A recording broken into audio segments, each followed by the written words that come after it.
Yo, what's going on YouTube? It's DLloyd. So we've already had a few quarterback moves in the market, but I want to talk about and give my opinions about the Russell Wilson deal that happened last night. I know it's a little late, but I want to give my opinions on this deal. Since then, we have had Kirk Cousins sign that crazy contract with Atlanta. It's sounding like the Raiders are real players and potentially going after Justin Fields, which I would not be a huge fan of. Get see Fields reunion, but maybe that's a possibility. Maybe that does not happen. I do not know. We seen Mac Jones get traded to Jacksonville to back up Trevor Lawrence. So already some quarterback moves have been made. But the biggest one, or the most efficient one in my opinion, is seeing Russell Wilson go to the Pittsburgh Steelers. Now, I have a few reasons why, but of course, you've seen what happened with Russell Wilson in his 2 years in Denver. We're not the greatest 2 years. Now, when you think about how he played in Denver, really, it was season one where it was very, very questionable. But you look at the coaching staff, you look at what was happening really as a team. Can you really blame Russ? Yes, you can, to a certain extent. To answer my own question, yes, you can. But that team was not really built well. It was not a good, or wasn't ran well, rather.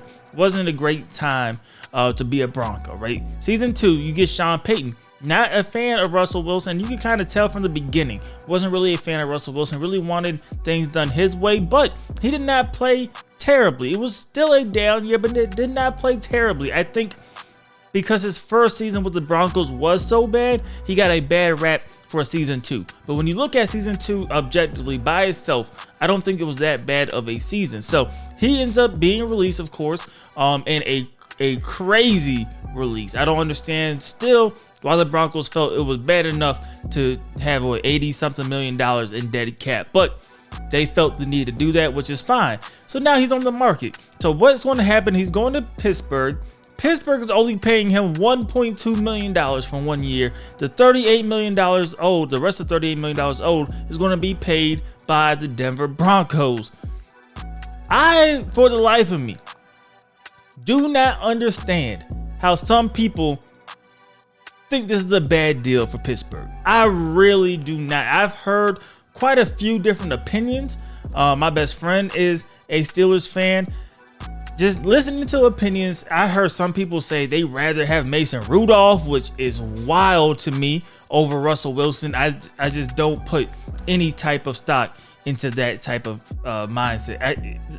Even with Russell Wilson not playing the best, I don't see how Mason Rudolph is the answer, right? Because you sit back, you think about it, $1.2 million, and you look at who is getting paid $1.2 million. There are a ton of bad quarterbacks making over $1.2 million. So when I look at this list now, just some names of quarterbacks last season that made over $1.2 million. We had Davis Mills, Desmond Ridder, Kyle Trask, Nate Sutfield, Easton Stick, Nick Mullins, Josh Dobbs. Joe Flacco definitely earned his money, so I'm not going to say nothing about him. CJ Beathard. Will Levis played good as well. Mitchell Trubisky, Case Keenum. These are the guys that made over $1.2 million. Of those people, I think Russell Wilson's at the top. He is the best player of those quarterbacks. I don't think he's that bad of a guy. So when you sign a guy for that cheap, what do you lose?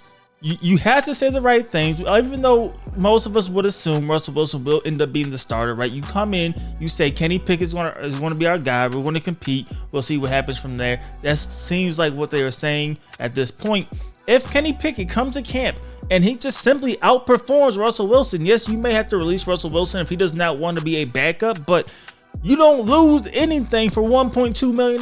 It is a very minimal hit to your contract, to your team, if that were to happen. But let's say the opposite happens. Let's say Kenny Pickett comes into camp. He does not outperform Russell Wilson. Now you have the better quarterback making $1.2 million for you, and then you go a season, then you reevaluate. If he played well enough where you could extend him or want to extend him, you can. If he did not, then you let him go. It's really a win-win situation in my opinion. I don't see how the Steelers could lose, and that's why I think this is a steal for Pittsburgh, because At 1.2 million, if it was 30 million, if it was 20 million, I would probably be singing a different tune. But for 1.2 million dollars, come on guys, you can't get something 90% off and then really complain about it, because value wise it is an incredible value, maybe an historic value. It's getting a 9-time Pro Bowler for $1.2 million. I mean, Baker Mayfield made $4 million last season, and you see how it ended up panning out for Tampa Bay. I just don't see this being a bad situation for Pittsburgh at all. At all.